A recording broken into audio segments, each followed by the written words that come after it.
শহীদ রাষ্ট্রপতি জিয়া রহমানের নাম নিশানা বাংলাদেশের মানুষের মন থেকে মুছে দেওয়ার জন্য আওয়ামী লীগ প্রকল্প গ্রহণ করল, কিন্তু বাংলাদেশের মানুষের মন থেকে শহীদ রাষ্ট্রপতি জিয়া রহমানকে মুছে ফেলা যায় না। ইতিহাস থেকে শহীদ রাষ্ট্রপতি জিয়া রহমানের মুছে ফেলা যাবে না। বাংলাদেশ যতদিন স্বাধীন থাকবে, ইতিহাস থেকে শহীদ রাষ্ট্রপতি জিয়া রহমানের কথা বলবে। আওয়ামী লীগ না বলতে পারে, জামাত না বলতে পারে, কিন্তু বিএনপি আমাদের দেশের মানুষ এই দেশের স্বাধীনতার ঘোষক হিসেবে শহীদ রাষ্ট্রপতি জিয়া রহমানকে জানে। এটা বাস্তবতা। আজকে আমি অনেক দূরে থেকে 71 থেকে আমি একটু 23-24 পর্যন্ত চলে আসছি, এরকম দিন হয়ে যাবে। ওখান থেকে হাইটে আসতে গেলে আমার সময় লাগবে, আমি একটু অন্যভাবে চলে আসছি। আজকে এরপর 17 বছর আমরা আওয়ামী লীগের অধীনে থেকে আওয়ামী লীগকে অপসারণের জন্য যুদ্ধ করেছিলাম। অনেক ভাই বোন শাহাদাত বরণ করেছে, শহীদ হয়েছে। আমরা মৃত্যুর ঝুঁকি নিয়ে জেলগুলো খেটে এতটা বছর কখন পরিবার থেকে বিচ্ছিন্ন হয়ে, কখন পরিবারের মধ্যে থেকে, কখনো জেলে, কখন রাজপথে থেকে আমরা যুদ্ধ করে যখন শেষ সময় আসছে একটা তীব্র আন্দোলনের মুখে এই সরকারের পতন ঘটেছে। অনেকে এককভাবে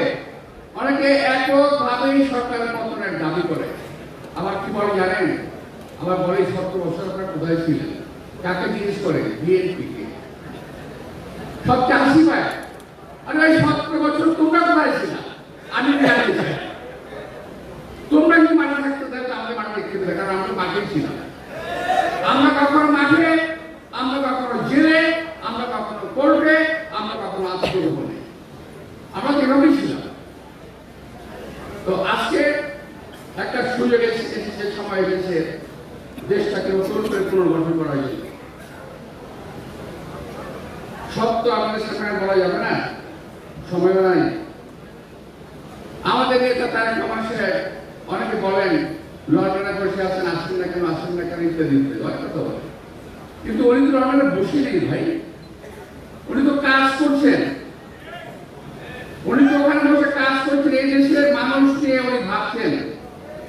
কিছুদিন আগে আমাদের স্থায়ী কমিটির দুটি মিটিং এর পর যদি উনি কয়েকটি প্রেজেন্টেশন স্থাপন করেছেন এই দেশের মানুষের জন্য কি করা যাবে। সেখান থেকে কোন মানুষ বাদ পড়ে নাই।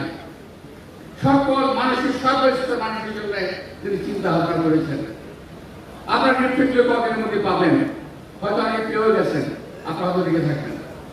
যে চিন্তা আপনার পত্র তিনি করেছেন, যেগুলো আমরাও কখনো ভাবিনি। আমরা শুধু নির্বাচন নিয়ে ভাবছি, আপনি ভাবছেন দেশ আপনার দেশের মানুষ ছিল।